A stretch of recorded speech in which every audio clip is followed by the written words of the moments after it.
ദൈവത്തിൻ്റെ നാമത്തിന് മഹത്വം ഉണ്ടായിരിക്കട്ടെ. ഒരിക്കൽ കൂടെ ജീവിതാനുഭവങ്ങൾ പങ്കിടുവാൻ കർത്താവ് തരുന്ന കൃപകൾക്കായി ഞാൻ ദൈവത്തിന് സ്തോത്രം ചെയ്യുന്നു. എൻ്റെ യാത്രയുടെ മധ്യേ തമിഴ്നാട്ടിൽ ഒരു വീട്ടിലിരുന്നുകൊണ്ടാണ് ഞാൻ ഈ വീഡിയോ തയ്യാറാക്കുന്നത്. 1994 മുതൽ ഒത്തിരിയേറെ അനുഭവങ്ങൾ കർത്താവ് തന്നിട്ടുണ്ട്. അതെല്ലാം ക്രമമായി തന്നെ പറയണ ആഗ്രഹമുണ്ടെങ്കിൽ തന്നെയും എൻ്റെ യാത്ര ഇങ്ങനെ നടക്കുന്നത് കൊണ്ട് ചെറിയ ചെറിയ അനുഭവ സാക്ഷ്യങ്ങൾ ഇടുവാൻ ഞാൻ കർത്താവിൽ ആഗ്രഹിക്കുകയാണ്. 3 മാസം മുമ്പ് എൻ്റെ ജീവിതത്തിൽ സംഭവിച്ച ഒരു കാര്യം എന്ന് പറയാൻ ഞാൻ കർത്താവിൽ ആഗ്രഹിക്കുന്നു. രക്ഷിക്കപ്പെടുവാനുള്ളവരെ നമ്മുടെ അടുക്കിലേക്ക് അയക്കുകയോ അല്ലെങ്കിൽ നമ്മളെ അവരുടെ അടുക്കിലേക്ക് അയക്കുകയോ ചെയ്യുന്നൊരു കാലഘട്ടമാണെന്ന് കഴിഞ്ഞ ദിവസം ഞാൻ പറഞ്ഞത് നിങ്ങൾ ഓർക്കുന്നു എന്ന് ഞാൻ വിശ്വസിക്കുന്നു. അത് 2008 എനിക്ക് ദൈവം തന്നൊരു ചിന്തയാണ്. ആ ഒരു ആശയം കർത്താവ് എനിക്ക് തന്നതായതുകൊണ്ട് തന്നെ ഞാനത് വിശ്വസിക്കുകയും പലപ്പോഴായിട്ട് അത് പറയുകയും ചെയ്തിട്ടുണ്ട്.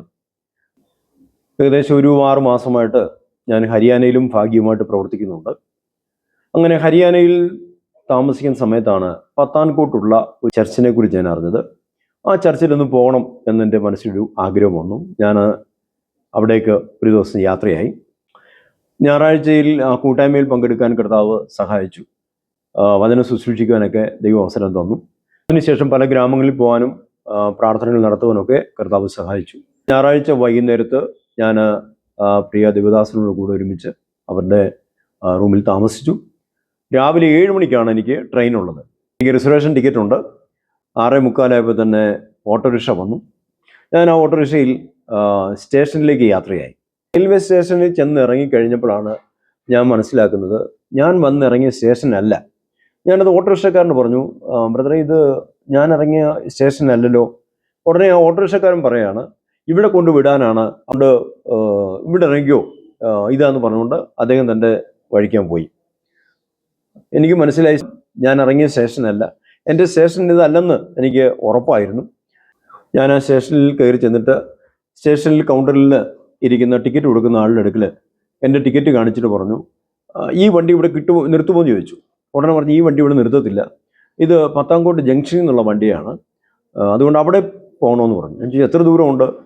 ഒരു കാര്യം ചെയ്യും, ആ വണ്ടി ഒരു ട്രെയിൻ ചൂണ്ടിക്കാണിച്ചുകൊണ്ട് ആ വണ്ടി ഇപ്പോൾ സ്റ്റാർട്ട് ചെയ്യും, അതേ കയറിക്കോളം പറഞ്ഞു. ഞാൻ ഒന്നുകൂടെ ചോദിച്ചു, ആ വണ്ടി അങ്ങോട്ടുള്ള വണ്ടി തന്നെയാണോ? കാരണം ഉറപ്പാക്കണമല്ലോ. അപ്പം പറഞ്ഞു, കയറിക്കോ, കുഴപ്പമില്ല, അത് ആ സ്റ്റേഷൻ നിർത്തുമെന്ന് പറഞ്ഞു.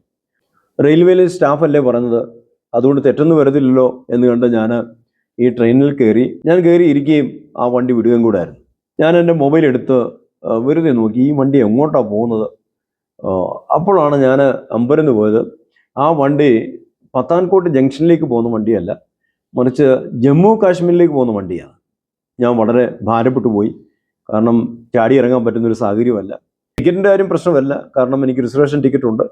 അബദ്ധത്തിൽ കയറിയാന്ന് പറഞ്ഞാൽ TT സംബന്ധിച്ചോളം കുഴപ്പമില്ല. പക്ഷേ എൻ്റെ സമയം പോകുന്നു. മൊബൈലിൽ നോക്കിയപ്പോൾ അടുത്ത സ്റ്റേഷൻ കത്തുവയാണ്, ജമ്മു കാശ്മീരിലെ കത്തുവ. അവിടെ ഇറങ്ങാമെന്നുള്ള പ്രതീക്ഷയിൽ ഞാൻ ആ സീറ്റിലിരുന്നു. ഒന്നിനെ മനസ്സിൽ ഇതേറെ ഭാരം വന്നു. കാരണം എൻ്റെ സമയം പോന്നു, റിസർവേഷൻ നഷ്ടപ്പെട്ടു, അടുത്ത വണ്ടി എപ്പോഴാണെന്നറിയില്ല. അങ്ങനെ ഒത്തിരി മാനസിക ഭാരം വന്നുകൊണ്ടിരിക്കുന്ന സമയത്ത് തന്നെ പെട്ടെന്ന് മല്ലപ്പള്ളിയിലുള്ള എൻ്റെ പാസ്റ്റർ ഷാജി പാസ്റ്റർ, അദ്ദേഹം പലപ്പോഴും പറയുന്ന ഒരു ആശയമാണ്, നിങ്ങളുടെ സ്വപ്നങ്ങൾ പൂവണിഞ്ഞില്ലെങ്കിലും ദൈവത്തിന് നിങ്ങളുടെ മേലൊരു സ്വപ്നമുണ്ട്, ആ സ്വപ്നങ്ങൾ പൂവണിയണം. ആ ഒരു ആശയം പെട്ടെന്ന് എൻ്റെ മനസ്സിലേക്ക് ഓടി വന്നു. ഞാൻ വിശ്വസിക്കുന്നു പരിശുദ്ധാത്മാവ് എന്നോട് സംസാരിക്കുകയായിരുന്നു എന്ന് വിശ്വസിക്കുക. ഞാൻ അതിന് ദൈവത്തിന് മഹത്വം കൊടുത്തുകൊണ്ട് ട്രെയിനിൽ തന്നെ ഇരുന്നു. കത്തുവ സ്റ്റേഷനിലെത്തി. ഞാൻ ആ സ്റ്റേഷനിൽ ഇറങ്ങി. യാത്രക്കാരേക്കാൾ കൂടുതൽ പട്ടാളക്കാർ തോക്ക് പിടിച്ച് നടക്കുന്ന ഒരു സ്റ്റേഷന്, പാകിസ്ഥാൻ ബോർഡറാണത്. അതുകൊണ്ട് തന്നെ ഈ പട്ടാളക്കാരേറെയുണ്ട്. ഒരല്പസമയം ഇരുന്നുകൊണ്ട് എല്ലാ സംസ്ഥാനങ്ങൾക്കും വേണ്ടി ദൈവത്തോട് പ്രാർത്ഥിച്ചു. ഞാൻ വിശ്വസിച്ചു, എൻ്റെ സ്വപ്നം പൂവണിഞ്ഞില്ലെങ്കിലും സാരമില്ല, ദൈവത്തിന് എൻ്റെ മേലുള്ള സ്വപ്നങ്ങൾ പൂവണിയണം എന്ന് പറഞ്ഞുകൊണ്ട് ഞാൻ പ്രാർത്ഥനയോടെ ആ സ്റ്റേഷനിൽ അല്പസമയം ഇരുന്നു. 3 മണിക്കാണ് അടുത്ത ട്രെയിൻ ഉള്ളത്. അതുവരെ അവിടെ ഇരുന്ന് പ്രാർത്ഥിക്കാനും വചനം ധ്യാനിക്കാനൊക്കെ ഞാൻ തീരുമാനിച്ചു. ഒരല്പസമയം കഴിഞ്ഞപ്പോൾ നല്ല ദാഹം തോന്നി. ഒരു ഗ്ലാസ് ചായ കുടിക്കാമെന്നുള്ള കണക്കൂട്ടിൽ ഞാൻ റെയിൽവേ സ്റ്റേഷനിൽ പുറത്തോട്ട് ഇറങ്ങി വന്നു. അങ്ങനെ ഇറങ്ങി വരുന്ന സമയത്ത് തന്നെ ഒരു മനുഷ്യൻ ഓട്ടോറിക്ഷ കൊണ്ടുവന്ന് പെട്ടെന്ന് നിർത്തിയിട്ട് അദ്ദേഹം ഇറങ്ങി വന്നു. സാറേ, കയറിയാട്ടെ, എൻ്റെ വണ്ടിയെ കയറിയാട്ടെ, വണ്ടി റെഡിയാന്ന് പറഞ്ഞുകൊണ്ട് അദ്ദേഹം എന്നെ വിളിക്കുക. ഞാൻ അദ്ദേഹത്തെ ശ്രദ്ധിച്ചു നോക്കി. 2 കണ്ണുകളും നല്ലോണം ചുമന്ന് ഇരിക്കുന്നു. എനിക്ക് തോന്നി അദ്ദേഹം ഒരു മദ്യപാനിയാണെന്ന് തോന്നി.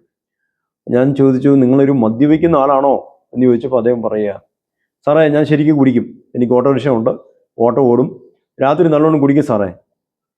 എന്നിട്ട് അദ്ദേഹം പറഞ്ഞെങ്ങനെയാണ്, എനിക്ക് അപ്പനില്ല, എനിക്ക് അമ്മയില്ല, എനിക്ക് ഭാര്യയില്ല, മക്കളുമില്ല, ഉള്ള ഓട്ടോറിക്ഷ മാത്രമാണ്. പകൽ ഞാൻ ഓടും, രാത്രി നല്ലോണം കുടിക്കും സാറേ, എനിക്ക് ആരുമില്ല സാറേ എന്നിങ്ങനെ പറയാം. ഞാൻ പറഞ്ഞു, മദ്യം അഴുക്കാണ്, അത് ദൈവം ഇഷ്ടപ്പെടുന്ന കാര്യമല്ലല്ലോ എന്ന് പറഞ്ഞപ്പോൾ വീണ്ടും അദ്ദേഹം പറയുക, എനിക്ക് ആരുമില്ല സാറേ, എൻ്റെ അപ്പനും അമ്മയും ഒക്കെ പോയി, ഭാര്യ പോയി, ഓട്ടോറിക്ഷ മാത്രമാണുള്ളത് എന്നിങ്ങനെ അദ്ദേഹം വീണ്ടും പറഞ്ഞപ്പോൾ പെട്ടെന്ന് എൻ്റെ ഉള്ളത്തിലൊരു പ്രേരണ വന്നിട്ട് ഞാൻ അദ്ദേഹത്തിൻ്റെ തോളത്തോട്ട് കൈവച്ച് പറഞ്ഞു, നിങ്ങളെ സ്നേഹിക്കുന്ന ഒരു ദൈവമുണ്ടെന്ന് പറഞ്ഞു. ഞാൻ നോക്കിക്കൊണ്ടിരിക്കുമ്പോൾ തന്നെ അദ്ദേഹത്തിൻ്റെ പെട്ടെന്ന് അതിന് 2 കണ്ണ് നിറഞ്ഞ് പെട്ടെന്ന് കണ്ണുനീരൊഴുകുക. പരിശുദ്ധമായ അദ്ദേഹത്തോട് ഇടപെടുകയായിരുന്നു. ഞാൻ കൈവച്ചപ്പോൾ തന്നെ ഒരു ദൈവിക ഇടപെടൽ അദ്ദേഹത്തിൻ്റെ ജീവിതത്തിൽ സംഭവിച്ചു. തുടർന്ന് വന്നൊരു 20 മിനിറ്റ് അദ്ദേഹവുമായിട്ട് ദൈവവചനം സംസാരിപ്പാൻ കർത്താവ് കൃപ തന്നു. അദ്ദേഹം ഞാനും ഒരുമിച്ച് അല്പസമയം മാറിയിരുന്ന് പോയി പ്രാർത്ഥിച്ചു. വലിയൊരു അനുഗ്രഹമായിരുന്നു. ഞാൻ പോകാൻ നേരത്ത് അദ്ദേഹത്തിൻ്റെ നമ്പർ വിളിച്ച് ചോദിച്ചപ്പോൾ വളരെ സ്നേഹത്തോടെ കെട്ടിപ്പിടിച്ച്, സാറേ എന്നെ വിളിക്കണം, ഇനിയും വരുമ്പോൾ എന്നെ കാണണം എന്നൊക്കെ പറഞ്ഞ് അദ്ദേഹം എന്നെ യാത്രയാക്കിയാണ്. ഓട്ടോറിക്ഷക്കാരന് വഴിതെറ്റി, റെയിൽവേയിലെ സ്റ്റാഫിനും വഴിതെറ്റി. ഞാൻ വളരെ ദുഃഖത്തോടിരിക്കുകയായിരുന്നു. പക്ഷേ ഞാൻ വിശ്വസിക്കുന്നു ഇവർക്ക് 2 പേർക്കും വഴിതെറ്റിയത് ഒരുപക്ഷെ ഈ കാശ്മീരിൽ കത്തുവായിലുള്ള ഈ ഓട്ടോറിക്ഷക്കാരൻ ദൈവവചനം കേൾക്കണമെന്ന് കർത്താവ് ആഗ്രഹിച്ചൊരു സമയമായിരുന്നു. അതുകൊണ്ട് ദൈവം എന്നെ അങ്ങോട്ട് നയിക്കുകയായിരുന്നു ഞാൻ വിശ്വസിക്കുക. റോമയിലേക്കുള്ള യാത്രാമധ്യേ അപ്പോസ്തലനായ പൗലോസൊക്കെ യാത്ര ചെയ്തിരുന്ന ആ കപ്പല് കാറ്റിൽ ആടി ഉലഞ്ഞ് ലക്ഷ്യം തെറ്റി അത് മെലീത്ത എന്നു പേരുള്ള ദ്വീപിൽ തകർന്നു വീഴുമെന്ന് കാണുന്നു. എന്നാൽ അവരുടെ പ്ലാനിലുള്ള ഒരു കാര്യമല്ല നടന്നത്. എന്നാൽ മെലീത്ത ദ്വീപിലെ ആളുകൾ യേശുക്രിസ്തുവിനെ അറിയണമെന്ന് ദൈവം ആഗ്രഹിച്ച സമയത്ത് ദൈവത്തിൻ്റെ ദാസനായ അപ്പോസ്തലനായ പൗലോസിനെ അങ്ങോട്ട് കർത്താവ് അയക്കുകയായിരുന്നു. ആയിരക്കണക്കിന് ആളുകൾ യേശുക്രിസ്തുവിൻ്റെ സ്നേഹത്തെ അറിഞ്ഞു. പുബ്ലിയോസിൻ്റെ അപ്പൻ്റെ സൗഖ്യവാർത്ത ദേശമെല്ലാം അറിഞ്ഞ് അനേക രോഗികളെ പൗലോസ് അപ്പോസ്തലൻ്റെ അടുത്ത് കൊണ്ടുവന്ന് പൗലോസ് അപ്പോസ്തലൻ അവർക്ക് വേണ്ടി പ്രാർത്ഥിച്ചു. കർത്താവ് അവരെല്ലാം സൗഖ്യം വരുത്തി. ഒരു സൗഖ്യത്തിൻ്റെ പെരുമഴ തന്നെ മെലീത്ത ദ്വീപിൽ സംഭവിക്കുവാൻ അത് കാരണമായി മാറി. അനേകർ യേശുക്രിസ്തുവിൻ്റെ സ്നേഹത്തെ അറിയുകയായിരുന്നു. നാം പ്രതീക്ഷിക്കാത്ത വഴിയിൽ കൂടെ ദൈവം നമ്മളെ നടത്തിയെന്ന് വന്നേക്കാം. എൻ്റെ പാസ്റ്ററായിരിക്കും ഷാജി പാസ്റ്റർ പറഞ്ഞ പോലെ നമ്മുടെ സ്വപ്നങ്ങൾ പൂവണിഞ്ഞില്ലെങ്കിലും ദൈവത്തിൻ്റെ സ്വപ്നങ്ങൾ നമ്മളിൽ പൂവണിയട്ടെ.